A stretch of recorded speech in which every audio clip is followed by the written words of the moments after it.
Hoy te voy a contar una de las leyendas más antiguas del pueblo guaraní.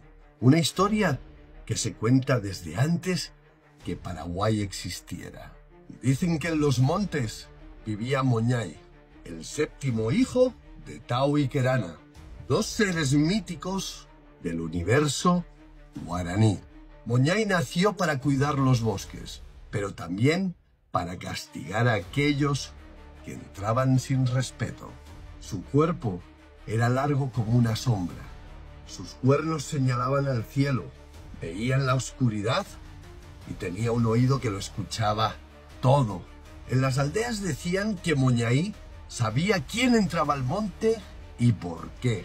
Pero lo más increíble de esto es que Moñay guardaba los tesoros que la tierra escondía: oro, cerámica, armas y cosas que los guaraníes nunca tocaron. Solo él podía acercarse. Para todos los demás era un peligro. Los mayores contaban que si alguien entraba al monte con mala intención, Moñay lo confundía. Lo hacía perderse, dar vueltas y vueltas y vueltas. Y si seguía avanzando, podía sentir como algo lo miraba desde atrás de los árboles. Pero Moñay nunca atacaba por atacar. Esa es la parte más hermosa de la leyenda. Él era el guardián.